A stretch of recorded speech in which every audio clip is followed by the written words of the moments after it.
friends. How's it going, guys? I am here to do kind of like picture a mini mentorship session, but like for everyone in chat. Say, for example, you want to do the mentorship with me, but it might not be something that's in your budget. That's what I'm here to do. So if there's something you want to talk to me about, if there's something about freelance that you have questions on, something you're struggling with your art, I'm here to chat. As long as you're comfortable. If you're not comfortable, sign up to my mentorship. We'll do one-on-one. But if you're comfortable, let's chat about it here today. Any advice from switching to traditional painting to digital? So, Zavi, the one great thing about this is that switching to digital, a lot of your understanding from traditional is going to serve you really well in digital. The hardest part is switching the medium. So think of it like this. If you're a traditional artist, you're probably familiar with like switching to different mediums, whether it's watercolor, acrylic, oils, whatever it is that you're using. Switching to digital is like switching to another medium. So you have to give it a little bit of time. You have to get used to it. You have to research the medium. So I think the practice there is going to be really important, but it can take some time to get used to, using a new medium. But my recommendation would be just jump into it. Learn the program. Pick one program. Doesn't matter which one it is. Pick one program, stick to it, and look into some resources, look into some tutorials. Photoshop has a huge amount of tutorials, but with as like popular as Procreate and Clip Studio, as popular as these resources are, you can probably find stuff about them now on YouTube. What's a good starting program to use? So if you're just starting out, it's going to depend because I feel like if you're looking for a screen tablet that's on like the more affordable side, an iPad is probably your best bet because you get the program for really cheap and the iPad, and then Procreate is a really good resource to start with. But like free programs, Krita is really good. I've touched on it a little bit, you've used it a little bit, but like I don't have a ton of experience, but from what I did experience, I would definitely recommend it. That one's completely free. But like if you're talking like starting as in getting a tool, like getting like a tablet and program, then I mean, depends on budget. Yeah. Where's Syl now? I'm hiding. I live under your porch. I want to pick your brain about what you think makes an attractive Patreon or coffee to sub to. Oh, this is a good question. So if y'all are having trouble getting people to pledge to Patreon, I want you to think about, and this is kind of like an answer, but not an answer in the sense that I think it's really important that you kind of brainstorm this. So when you're setting up your Patreon, when you're offering something, whatever it is that you're offering, what makes your content valuable? In the sense that how does it add value to someone's life? And so a lot of times this has something to do with like being inspirational, being educational, being funny, or having some kind of like personal connection to the person. And so if it doesn't touch on one of those, oftentimes it's very hard to get somebody to pledge or to support. And there's something that I see, and I'm really sorry if I'm like calling anybody out right now, but for people who have a Patreon, and your About Me says, I'm an artist, this is what I want to do for a living, here I'm drawing my favorite things, subscribe if you like it, or like something along the lines of like, I grew up being an artist and now I'm trying to make a living out of this. That is the same story that 90% of artists have online. So while I relate to this because that's also my story too, I think it's important to think about what it is that you can offer that gives value to someone versus being an artist and like waiting for someone to support what you do. That is what I think makes Patreon attractive, or your coffee memberships attractive. And sometimes that can just be simply providing the art, but you have to be aware of what sets your work apart and how are you different than all the other artists on the internet who are saying, I'm an artist, I make these things, I've been trying to make these things for, long time. Patreon's hard, you guys, because I think I don't know what it is. There's something about like being artists, and I don't want to discourage anyone, but I want to be real with you guys. So being an artist right now, you are required to do more than just show up and be an artist. And I think that will turn a lot of people off from trying to make this a career, because there's a lot, I think, that you have to learn. And it's like this, even if you get like a career in a studio, right? You can't expect to like get a job in a studio and be someone who like has poor communication skills, or can't work on a deadline, or whatever it is. So like, even if you work in a studio, you get hired by someone else, you still have to learn other skills. So if you're trying to do this freelance, you also have to learn more skills. So you may need to learn how to market. You may need to learn how to use social media. You may need to learn how to communicate better. You may need to learn how to educate. These are all things that add value to what you're doing. You absolutely need to show up as more than an artist, even if you are an artist. What value you can provide as an individual rather than just the art? As in, we are more than just artists, we are people with multiple talents and gifts. So Ara, I think, yes, I agree with what you're saying. But when you think about selling your work, I think what people forget about, and if this is not something that you want to do, you can look into working with an agent. That is 100% possible. I think it's important that you learn what an agent does anyway, so that you can, you kind of understand the process of like getting those jobs. That is a possibility. However, when you think about selling your work, you have to think about it also as a business. So it's not just, I think so many people, and this is kind of like what the whole point of my mentorship is, that I think so many people believe that if you are good at art, that making a career out of it just means like showing up and people will come to buy it. That is not necessarily true. And especially for those, like, a lot of us artists are very introverted people, and this career requires that you put yourself out there. It requires that you talk to people. It requires that you network. It requires that you ask for jobs, which is hard. And that takes practice. And most people won't be good at that immediately, and that's okay. But being aware that that's something that you may have to learn, I think will better prepare you for what the road to success looks like as an artist. And it's not something you just have, like, you don't have to learn all of it at once. Like, so let me tell you a little story. So probably about 3 years ago, how long have I been on Twitch? I can't remember. Whenever I got the sponsorship with DeviantArt, right? I had never done anything like that in all the years that I'd been doing art. And so when I got the sponsorship, obviously I had to like get on a call and discuss the details and whatever. I'd never done that before, ever. Not with, I wasn't teaching at that time. I wasn't talking with, I wasn't speaking to clients. It usually was like emails. And so the first time I got a call, I was terrified. Never done it. Didn't know what to say, didn't know how to act, didn't know what to do. So I was terrified. And that's natural. So if these are things that you have to practice and learn, the first few times that you do it, it's going to be super uncomfortable. But you will get better. You will absolutely get better.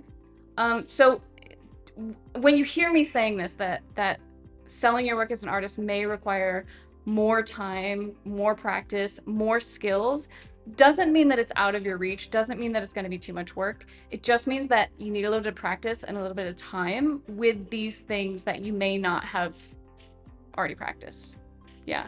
How do I overcome the feeling that I'm not original? Spice, I feel like you're not alone with that question. I think a lot of people feel that way. I'm sorry that you're feeling that way, because that's such a poopy feeling, to not feel like you're original. But hear me out. Nobody is original in the sense that, like, we all have the same ideas. We all get inspired by things that exist around us. But what makes it original, what makes it special, is that the way you view the world is different than how everyone else views the world. So you can take the same concept as someone else and you can recreate that, and you will have a unique idea. No one is going to see, no one is going to like see the world in the way that you do. Something I struggle with is the disposition between reality and perception. For example, if you perceive your art as a certain way versus what your skill level actually is. Sometimes I feel slightly disillusioned with my artwork, and it makes me want to avoid art sometimes because it puts me in a bit of a spiral. This is a really tough mindset to get over. I do think that a lot of times when the confidence there is missing, it's more about having someone keep on encouraging you. Because I think what so many of us, what so many artists are often missing is that feeling that what we're doing in some way is being appreciated or seen. And I think when it's not being seen or perceived in the way that we see it at some point, that can kind of skew the way that we see our work. Like, let me give you an example. So, say the only experience that someone has had is they've been sharing their work on social media for many, many years. Maybe that's the first time, like the first place they've ever shared their work. And maybe they've seen that their social media doesn't grow despite sharing their work. They may have brilliant artwork, but because there's so many layers to getting that feedback on social media, you know, understanding marketing, understanding sales, understanding copy, there's so many layers to that they may perceive that lack of interaction on social media as a measure of the quality of their work, when in reality it may be completely unrelated. They may need to improve some element that pushes their social media versus their work. So some of it's rooted in confidence, some of it I think is context-based, but Litchi, I think you're doing everything right. It's hard to like gauge where we exist in the world or like where our place is in the world. And I think when we see social media is so insidious, because I think when we see the way that the world interacts with our work on social media, it feels like that is the reality of our skills. That feels like that is a measure of our skills. And I promise you, it's not. Promise you. Think about the climate of art right now, right? Most people don't even look at art as a career. How, like, when the world views creativity in this way, how can anyone expect us to be kind to ourselves about our art? It's really sad, because the people who are making movies and games and comics and things that we use to escape the struggle of real life, those are artists making those things. Artists are the ones making the content that gets us through our day. And honestly, artists they're just not appreciated. We're not appreciated. And like with this AI stuff too, I've seen so many like retweets. People are talking about AI and artists in the context of like, oh, can't wait till, this is like the other side of the spectrum where like people, not the artists are saying this, but like the people using the AI art, they're saying like, oh, can't wait till artists are out of jobs, can't wait till like AI takes over. And it's like, why can you not wait for that? What, like, who hurt you? What is wrong with you? What kind of human being wishes for someone like just like a human being to struggle? Like, what? It's like people don't view artists as humans. It's whack. I don't know. Appreciate that I can express myself even if it's not perfect. Carmen, I love it. They don't respect it, but they sure do want it. Yeah. Jealousy. Usually the same type of people who think artists are just lucky people who've been blessed and never had to put the hard work in to become skilled artists. Absolutely. Absolutely. And it's, you know, oh, I have a lot of things that I could talk about right now. I want to talk about the video that PewDiePie made because there was a lot of like conflicting responses to that. I don't normally watch PewDiePie's content, The only reason that I've seen the past 2 art videos that PewDiePie has made was because I'm an artist, and I was like, "Ooh, what is this?" So I watched this, and I made a tweet about it, how I feel like, and it not even just art, in everything. So people who are, trying to meet a goal, usually they are a few weeks away from making some real progress with their work. And I tweeted about that, and I had a lot of spicy responses, and that's fine. But the reality is that's true. You can take 100 days of drawing for an hour a day and see serious results. The problem is 100 days sounds like a really long time, and so most people won't do that. And so most people looked at that and they were like, oh, well, if it takes 100 days, I guess I just can't do it. And I'm sitting here like, 100 days is just over 3 months. Do most people realize that? Like, it's just a few months.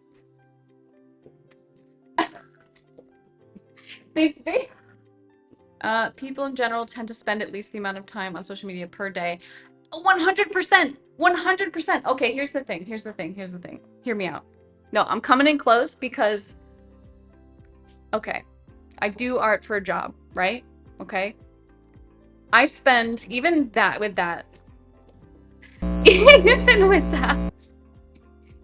I have time to watch probably like a half hour to an hour a day of TV, okay? And I draw all day, okay? If I have an hour to watch TV after drawing all day, that means that anybody can spend that hour instead of TV drawing. That's it. So what's stopping people? What's getting in the way? Like, really? And if there's someone in chat who like completely disagrees with me and they're like, no, I just can't do it, tell me, what's the reason? Because if you can watch TV an hour a day or do literally anything else, so you can sit down and scroll on social media for an hour a day, why can't you draw? That's my thing. I don't know. And so here's the thing. I don't want to like make anyone feel bad, but you can do that. The only thing getting in the way of you doing that and you not doing that is you. And I say this with love. I say it with love because I know that there are people in chat who want to see this growth, who want to progress in this way, and they get in their own way. Stop getting in your own way. Draw. Stop laughing over there. This head on the other side of the desk is laughing at me, and I'm trying to be motivational. 3 months, right?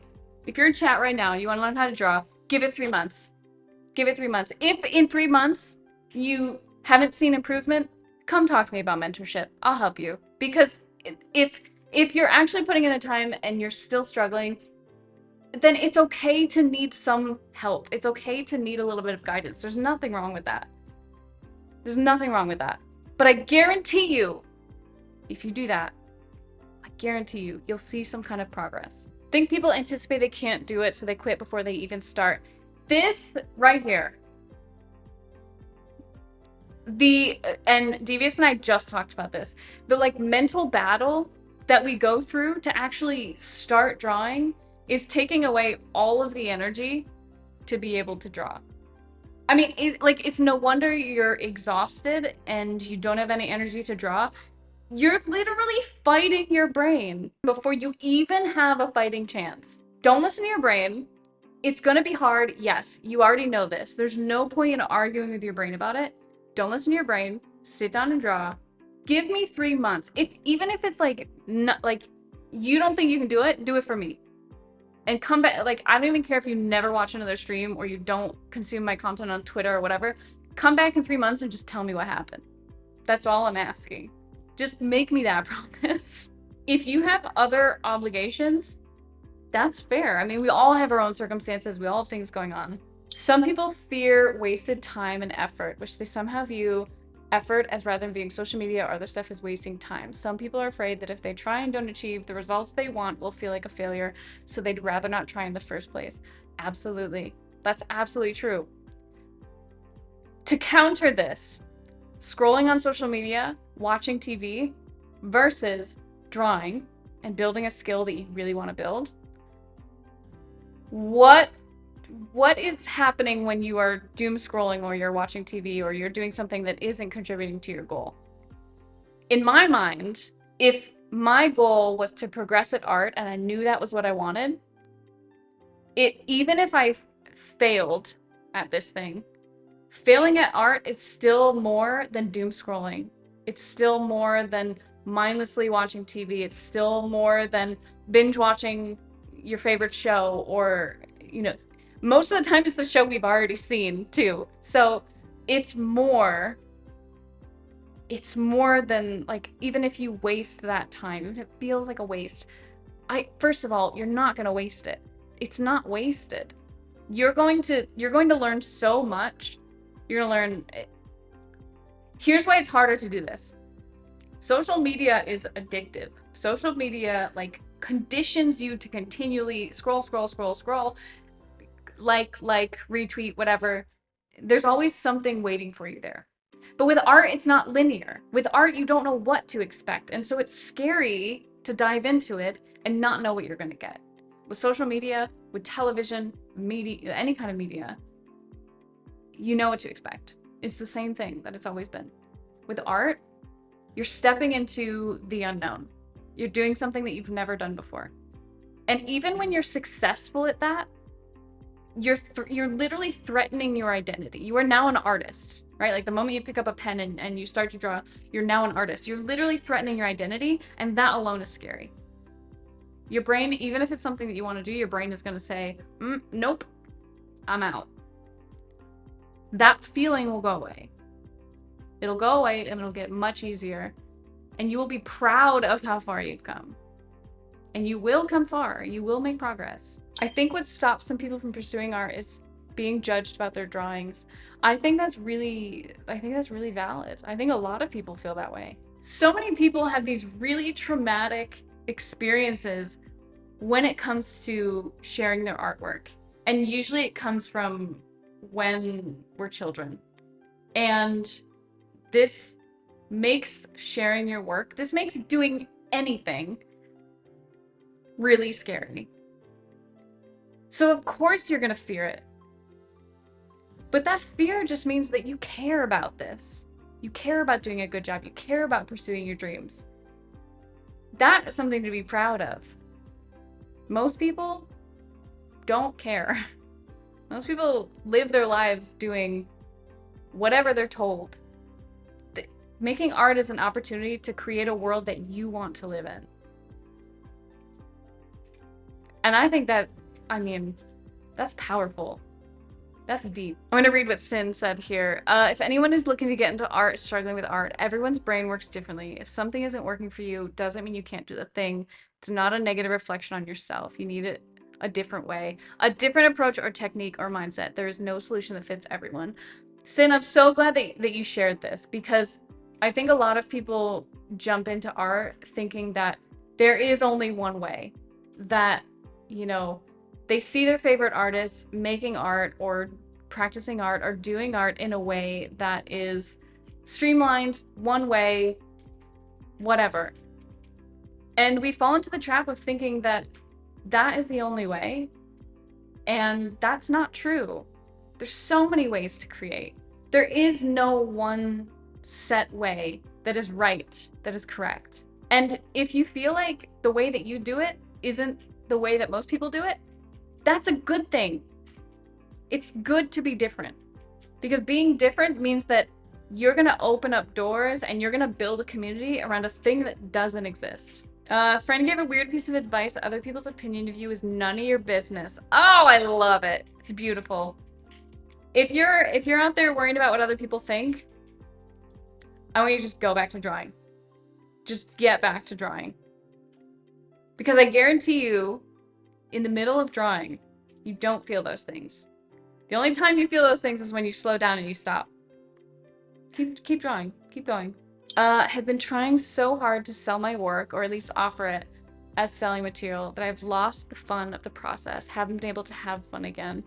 Loka, I feel like that pressure is, the pressure is intense. Like so I will be honest, and anyone in chat who is trying to make a career out of their work, you have to have incredible self-discipline, and you have to be able to separate yourself a little bit from that creation process, because making it a career creates challenges that you may not experience as a hobbyist.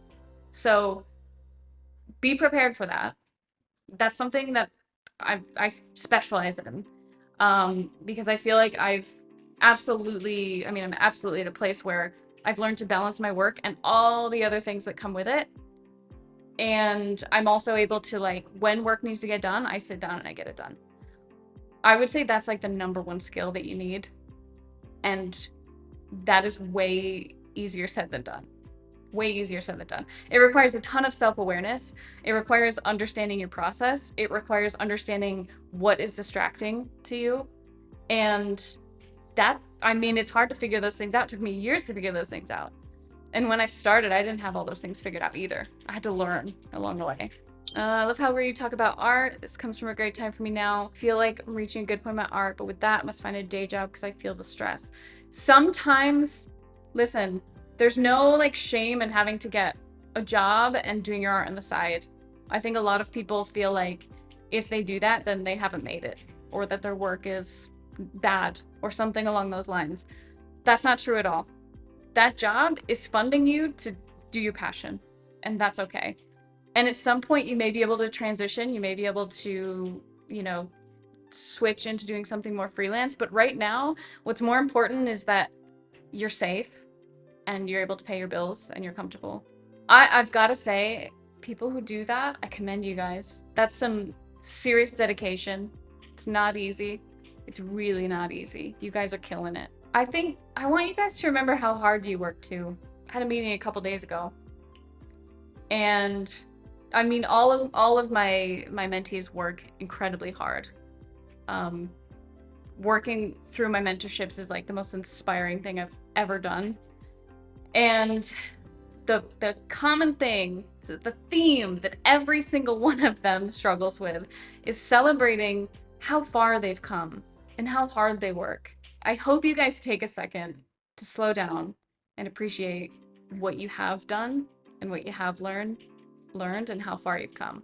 I don't know what it is about artists, but we are so mean to ourselves. Raise your hand if you've ever been mean to yourself about your art. Trust me, I know. I can say it because I've been there. I've been there too. I know what it's like. Do you get the feeling it's harder to make content for digital art when you don't have a tablet with a screen or a tablet to record content that feels human? Flans, no, because this is what I use. I literally use an Intuos Pro. I've used a Cintiq. Love the Cintiq. Will always love a Cintiq, but man, I've been attached to this Intuos Pro. Intuos doesn't give back pain as badly. Oh my god, mine. So that's like the number one thing I would recommend the Intuos for, is like being able to sit straight up like this in the chair and draw and look at the screen. It's so much better. So if you have a stand for a screen tablet, it's a little bit better, where you can have like the tablet sort of in front of you in this way. But if it's down flat on the desk, oh my god, your neck is gonna kill you. As someone who's dabbled in many different art paths and also switched styles from traditional pastels now digital, keep playing around with ideas and finding what works for you. I think there's a lot of people who worry about like having enough time to try all these things. But that exploration is part of art, but it's also necessary to figure out what you like, who you are, what the best way of expressing yourself is. So don't skip that step. If you feel like you're not sure, or you feel like you want to try a lot of things, especially if you're brand new to making art, I encourage this. As someone who started art later in life, it's been a struggle to be a noob at something again. Just have to remember, whatever you're good at now, it took a while to get there too. Sometimes forget it took 20 years to become the expert programmer I am now. Absolutely. There's like, I totally get this feeling. And I think this is where like leaning into the art and really focusing on the art is how we move through that. Because when you really love art, while you're making it, you're not thinking about those things. You're not like gotta get to the finish line, gotta push, gotta go really fast, whatever. But I understand that feeling, and it does take time. But that journey is the journey is something that we should celebrate, and the journey is something that it's part of that joy of making art. Working to make my goal to experiment with different styles. I live in a toxic household, so this can be a struggle. Really want to find my voice. I think art can be a really good outlet, Moody. What is the basics you'd recommend to people that are starting a new art account to promote online? They feel confident with art, but not at promoting to go full freelance. So if you're feeling confident with art, that's a good start.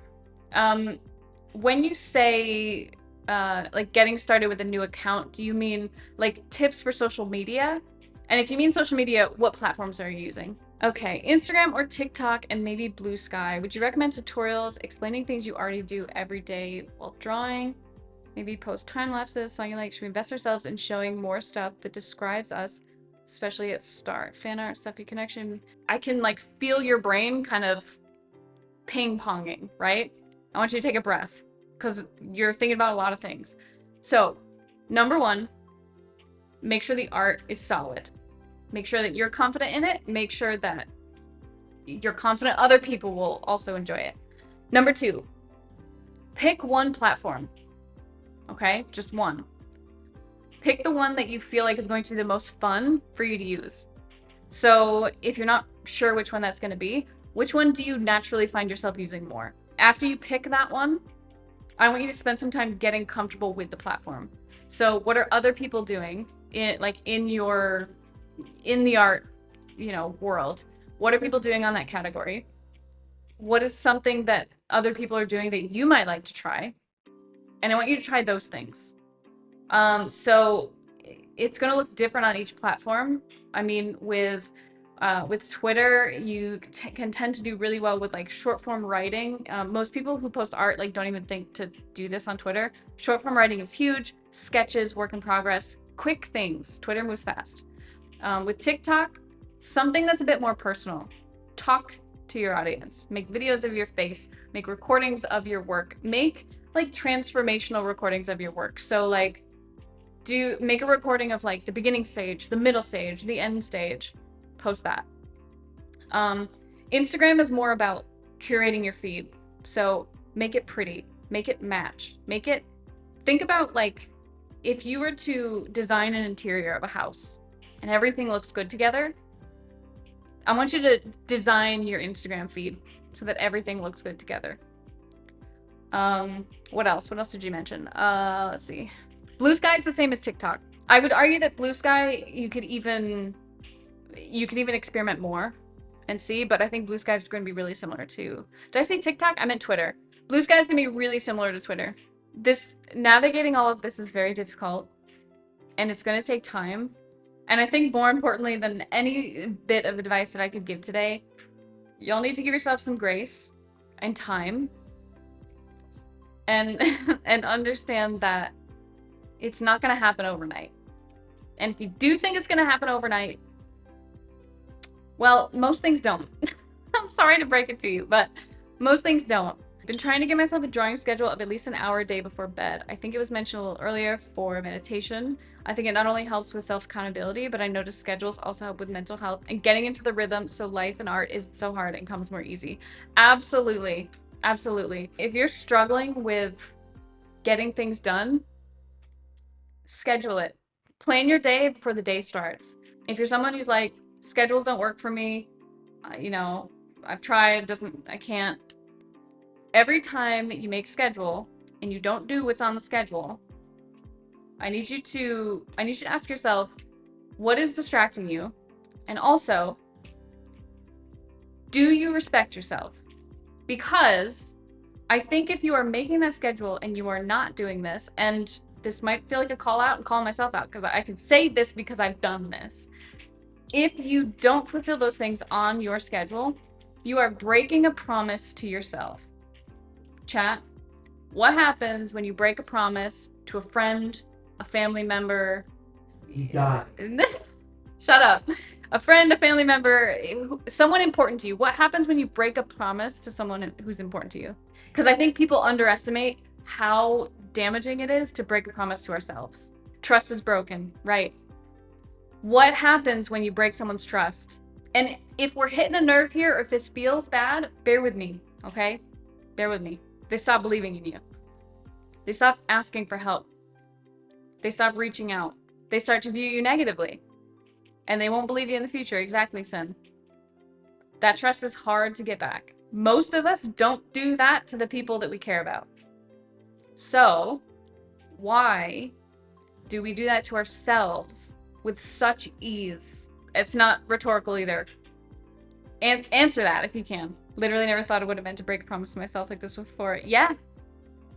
Yeah. So why do we do it to ourselves so easily? Being your own advocate is hard because we derive our self-worth from others a lot. Yeah. Because we don't care about ourselves. All right, even if you do care, the way that we treat ourselves, I think, is a reflection of how we actually feel. So we may say, well, of course I want to take care of myself and do what's best for myself.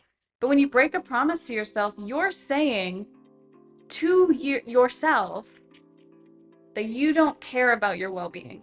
You don't care about your own goals. You don't care about your future. What do you think subconsciously you begin to feel when you break that promise over and over and over? You stop trusting that you're capable of doing anything. And then of course you don't get anything done. Of course you berate yourself. Of course you're cruel to yourself. That's how someone would treat you if you kept breaking promises. That's how someone would treat you if you stopped showing up for them when you promised that you'd be there. Of course you'd feel that way. Heard a good quote the other day, treat yourself like someone who's trying to help you. Yeah. Most people, at least subconsciously, don't care about themselves in the same way. Yeah. And I think that shows, and so I don't want this to be discouraging. I want this to give you your power back in the sense that when you recognize that this is how you're treating yourself, when you don't follow through with these things, when you don't push towards your goals, when you don't do the things that you know you want to do, this is subconsciously what you're telling yourself, that you are not important, that you don't care about your well-being, you don't care about your goals. You gotta change that. You do care. I know it's hard to show up, but you gotta show up. If you have trouble putting together a schedule, if you have trouble organizing your goals, things like that, I'm here to help. Okay, I want to help. I don't want you to feel this way because I think that is like valid as well. That can be hard. If you've never done that before, that's hard. So if that's getting in your way, absolutely get that help. But if you're doing all the things and you're not following through with those promises that you're making to yourself, this is damaging. It's damaging to yourself, to that respect, to that trust you have for yourself. What we say and we do are different, so we don't truly care about ourselves because our actions are different. That nagging voice in our heads are what our true feelings are and how we feel about ourselves. I think if you have thoughts in the back of your head that you're ignoring, so like, say for example, it's like, we should be making art right now, we should be going to the gym right now, we should be organizing our taxes right now, whatever it is, stop and listen to that voice. Because oftentimes, if you really don't want to do it, it means that you should be doing it. So go and do whatever that thing is. Stop breaking that promise to yourself. And I guarantee when you stop making that promise to yourself, it's going to be so much easier to follow through on these challenging things, projects, art, whatever it is that you want to do. Sometimes I struggle practicing, but that I tell people because it's important. How would you feel if someone said what you said to yourself to someone you love? You wouldn't let them get away with it. You'd get angry, you'd put them in their place. Don't let yourself talk to yourself in that way. Absolutely. Break so many promises to myself because someone would literally tell me I wanted to be lazy and only wanted the goal and not to do the work. Someone with ADHD, that was quite hurtful. Learning to do the work, even if people judge me and make assumptions. Good for you, Moody. Other people don't get to decide what you stand for. People who think that they have that kind of authority over you, they have a problem with themselves. If you want me to answer your questions in an upcoming video, be sure to leave them here in the comments. For a real-time experience, join me for our next free mentorship session live on Twitch. See you there.